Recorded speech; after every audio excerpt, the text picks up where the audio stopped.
All right, let's get right into it. Imagine you just came back from 2 weeks in Alaska, smelling like trout, clothes still damp from the river. All you want is a hot shower and maybe an actual bed for once. But instead, you're standing on your dock, duffel bag digging into your shoulder, staring at this behemoth of a white and blue pontoon boat parked right on your private boat lift, 30 grand worth of fiberglass and faded vinyl, squatting on your property like it owns the place. You know what I mean? One of those moments where you just have to laugh or you're going to start throwing things, because you already know who's behind it. Valerie Prescott, HOA board president, reigning champion of petty drama and unwritten rules, the kind of neighbor who makes you want to move to a remote cabin in the woods. She's out there every morning with that pastel sweater set and her sun hat, hedge clippers in one hand, laminated clipboard in the other, running this waterfront community like she's been voted in as queen, not just a volunteer with too much time on her hands. So there I am, trying to keep it together, stomping straight to her house, still jet-lagged, mud on my boots. Valerie, I say, why is there a pontoon boat on my lift? She doesn't miss a beat, just looks up from her hydrangeas like nothing's wrong. Oh, that's mine. You weren't using it, so I moved it off the community docks for cleaning. It's just temporary. You ever want to just scream at someone for how calm they are while they're stomping all over your boundaries? I tell her that's trespassing, private property, the whole 9 yards. She barely shrugs, gives me some HOA mumbo-jumbo about temporary accommodations in emergency situations. And, I kid you not, the emergency is algae. She's worried about algae on her boat. She's got that tone like I'm the unreasonable one, like I should be thanking her for using my property without asking. Yeah, that happened. So I do what anyone with half a spine would. I take pictures, check my security footage, and call my lawyer the next morning, just to confirm I'm not losing my mind. And yeah, as expected, Valerie has no leg to stand on. Not by HOA bylaws, not by state law, not even in fantasy land. So I send her a nice little certified letter, 3 days to remove the boat, or I'll consider it abandoned and charge storage fees. 3 days pass, nothing. So you know what I do? I sell the boat. Found a marina guy who needed parts. He hands me cash, even helps tow it out. The satisfaction? Unreal. But of course, that's not the end of it. The next morning, Valerie shows up at my door, red-faced and shaking like she's holding a court summons. Except it's an HOA violation form, crumpled in her fist. She's screaming about felony property theft, threatening me with lawyers, waving this violation paper like she's about to conjure a SWAT team. I just stand there, coffee in one hand, leaning on the screen door, asking if she's seriously fining me for unauthorized boat removal on my own dock. She snaps, "No, you're being fined for destruction of HOA member property and violating community cooperation guidelines." I almost laugh out loud. Selling something in perfect condition isn't destruction. And since when is community cooperation even enforceable? She says I should have contacted the board, requested mediation. I tell her 3 days and a certified letter is more than enough time to fix her mistake. She jabs the paper in my face, threatens to press charges if I don't reimburse her for the full value. I tell her, "Great, let's do that. I'm sure the police will love hearing how you trespassed and used my property without permission." She storms off, heels clicking, muttering about lawyers. And 3 days later, I get a letter from the HOA attorney, gold embossed and way too dramatic, demanding $28,000 for unauthorized liquidation of personal property and threatening civil court.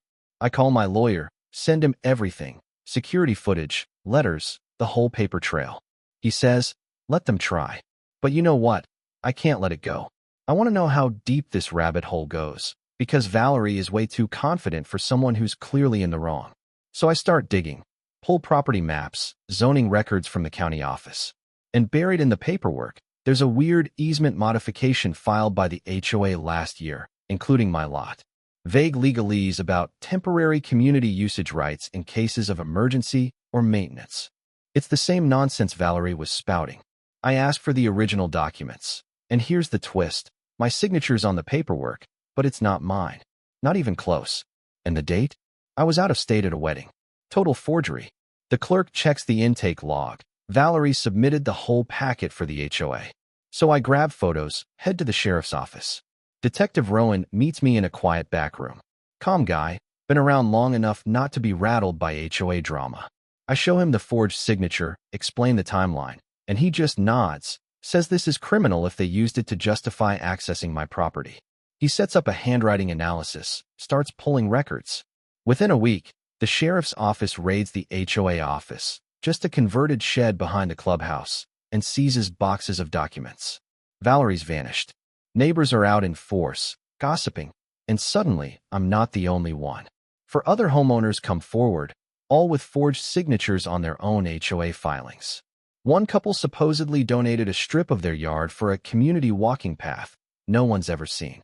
Eventually, Valerie reappears and tries to spin the story, calls an emergency HOA meeting, stands up front with a trembling PowerPoint labeled Clarifying Community Agreements. She blames it all on miscommunication and clerical inconsistencies. I ask if she's told the board she's under criminal investigation. She tries to deny it, but then Detective Rowan shows up, silent, but with a subpoena in hand. You could hear a pin drop. The meeting falls apart. Board members walk out. Someone shouts for a refund. Valerie sinks into her chair as her empire collapses. That week, the HOA board suspends her, puts Sandra, a retired teacher with zero tolerance for nonsense, in charge as interim president. I file a small claims suit for trespassing and unauthorized use, more about making a point than the money. If I win, there's no way Valerie can ever come after me for selling the boat. Court date is set. I install a new camera system. Hidden, sharp, no more surprises. You'd think that would be it, but the whole block's buzzing. Neighbors want to know how I figured it out. Some admit to being intimidated by Valerie's rules for years. I just tell them, never trust anyone who hides behind rules they don't follow themselves, and always read before you sign. On the day of the hearing, I show up early, folder thick with evidence, the kind of morning where even the courthouse seems sleepy.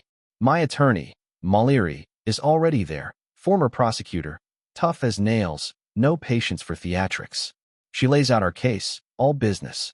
Valerie's attorney is one of those guys with perfect hair, smug, like he's auditioning for a legal drama.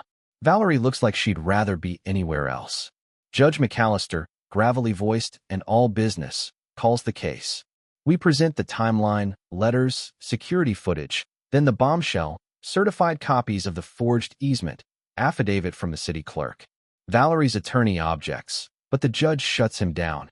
If Valerie used forged paperwork, that matters. Valerie tries to talk her way out, claims she thought the HOA had temporary rights because of an emergency clause. My attorney, not missing a beat, asks where in the bylaws algae is an emergency. Valerie can't answer. The judge leans in. Did she respond to my certified letter, attempt to contact me? She admits she didn't. The judge rules. Valerie trespassed. I acted within my rights. Her counterclaim is dismissed. Judgment in my favor with fees.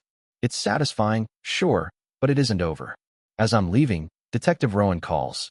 He needs me at the station. Turns out Valerie's forgery goes deep. They've found over a dozen faked easements and 2 altered lien authorizations. Valerie and her treasurer used forged approvals to slap liens on properties, issue fake fines, then quietly start foreclosure if people didn't pay. Elderly neighbors were pressured out. Homes resold to Valerie's cousin's LLC for pennies on the dollar. Rowan hands me copies, checks, emails, a money trail straight from the HOA to shell companies. It's not just fraud. It's organized crime. By evening, unmarked cars roll up to Valerie's house. Neighbors peek through curtains as she's let out in handcuffs, sweater covering her wrists. News trucks swarm the block. I don't celebrate, just walk to my dock, sit and let my feet dangle over the water, thinking about the people who lost their homes, the ones who never fought back. The next morning, Sandra calls a meeting, suspends all fines and enforcement, brings in a forensic auditor, and starts a petition to dissolve the HOA altogether. The place erupts in applause. I just sign the petition and pass it on. Days later, I get a letter. The DA's office is filing charges against Valerie and her board cronies for fraud, forgery, racketeering, even elder abuse. Prison time on the table. I keep the letter in my desk, not out of revenge, but as a reminder. Nobody should get bulldozed just because they think the rules protect them. That night, I install solar lights on my dock, not to keep people out, but so nothing happens in the dark again. Because when people like Valerie thrive in the shadows, the best weapon is light. 3 weeks later, the neighborhood's different. Folks out walking their dogs, chatting on porches, waving like they're shaking off a long, invisible storm. The old HOA signs are gone. That metal box for anonymous reports is rusting in the dumpster. The paper runs a front-page story. Waterfront HOA scandal exposes fraud, forgery, foreclosure scheme. Valerie and her cronies indicted by a grand jury. Assets frozen, criminal trial set for fall. I get a call from the Attorney General's office. They're setting up a restitution fund. Want me to testify in the civil case? I say yes. In court, Valerie sits across the room. No pastel sweaters, no sunglasses, just a woman surrounded by lawyers. The prosecutor walks me through the whole thing, step by step. How I discovered the forgery, how the HOA abused its power, how people got hurt. The judge hears the handwriting analysis, the affidavits, and then, this is wild. A recorded confession from Valerie's former treasurer, who flipped for a lighter sentence. He admits Valerie told him to fake signatures, to fast-track approvals, to push out residents who didn't play ball. The judge rules. The easements are void. The HOA is suspended, and a task force is coming for every enforcement action ever filed. Sandra is waiting outside with the last petition signatures. Over 2/3 of homeowners want the HOA gone. City Council approves it in a unanimous vote. A clerk comes out, pulls the last HOA placard off the neighborhood gate. Someone hangs a wreath there. It stays up for months. Valerie? She's out on bond. Passport confiscated, trial pending, likely headed for prison. A guardian is overseeing restitution for her victims. The news trucks move on, but life here finally feels normal again. I'm back to fishing, fixing up the house, chatting with neighbors instead of worrying about fines. The dock's mine, and it stays that way. One night, I find a note under my patio chair, just a torn scrap. Thank you for not backing down. You saved more than your own property. No return address. No one ever claims it.